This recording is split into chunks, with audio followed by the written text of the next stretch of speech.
first finger falls on this button here, which on my Melodeon is button number 5. If you've got a third button start, it'll be button number 4. So subtract 1 from every number I say if you've got a third button start. And at the time of doing this video, I think it's fair to say that third button start Melodeons are still more prevalent than fourth button, but you know, that may change over time, of course. So this note is B, and it's on the push, and it's finger 1, and you can see that the next note is also finger 1 because it's on the same button.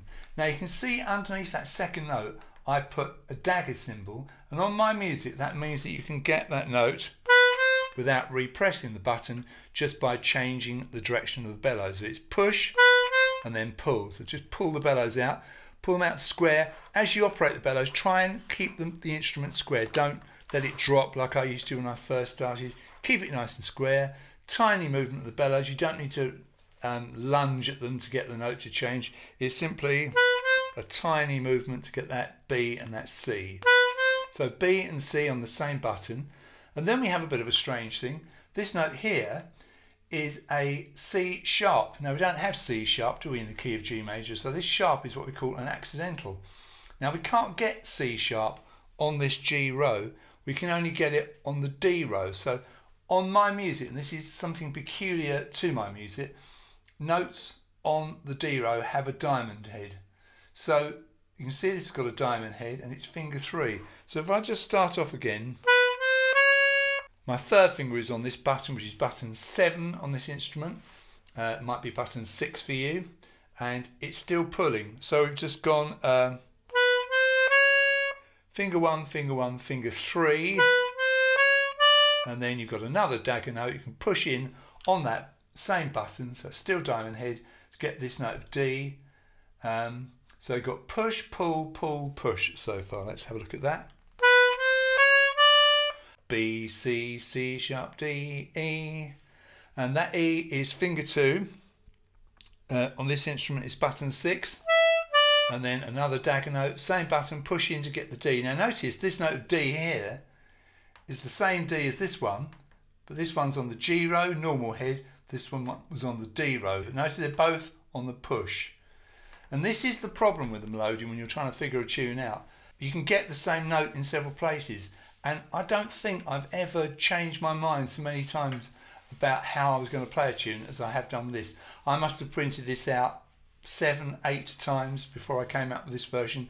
And who's to say that I won't change things as I do this video? And if I do, you know, I'll make a note of that on the video. But you know, I'd figure out you know, a bar or a few bars, come back to it the next day and think, oh no, I think I can do it better that way, or I think it works better that way, or it's more comfortable or more natural. If you're figuring out a tune and you find the notes, you may not have necessarily got them in the best place on the instrument, in the most comfortable or natural place.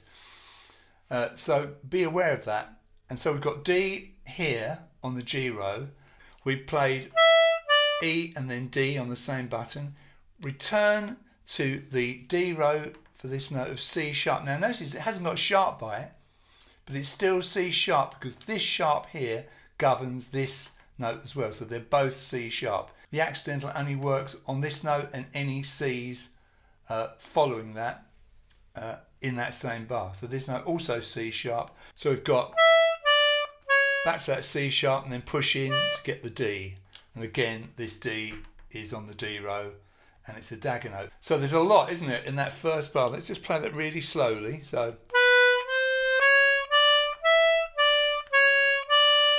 1 and 2 and obviously that is very, very slow, but you know, it doesn't matter. You've got to get it right first. And I have this thing where I say you have to be able to say it before you can play it. 1 and 2 and. They're all equal notes, they're all semiquavers. Let's see how the bass slots in with that, shall we now? We've got a G bass note, a D chord, a D bass note, a D chord. Now, I have this thing where I use 1 finger per bass note, which is very logical to me. So I use finger 1 on button 1, that's the top button on each row. Finger 2, button 2, finger 3, button 3, finger 4, button 4.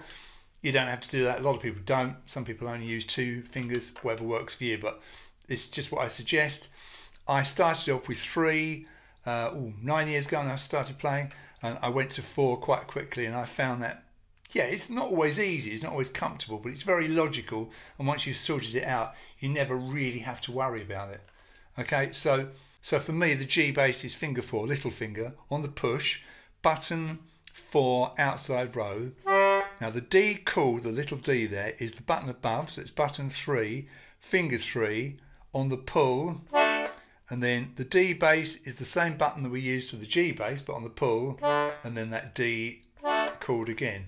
So G bass on the push, D chord on the pull, D bass on the pull, D chord on the pull. So that is, if you want to count it, it'd be 1 and 2 and. When we do that 4th note of the bar, that D, on the D row, on the push, make sure you've released the left hand chord, otherwise you'll have a G chord still ringing, which you don't want. So watch out for that, like that. And when you play this D here on the push, make sure you've released this bass note, otherwise you'll have a G bass note. You get the idea.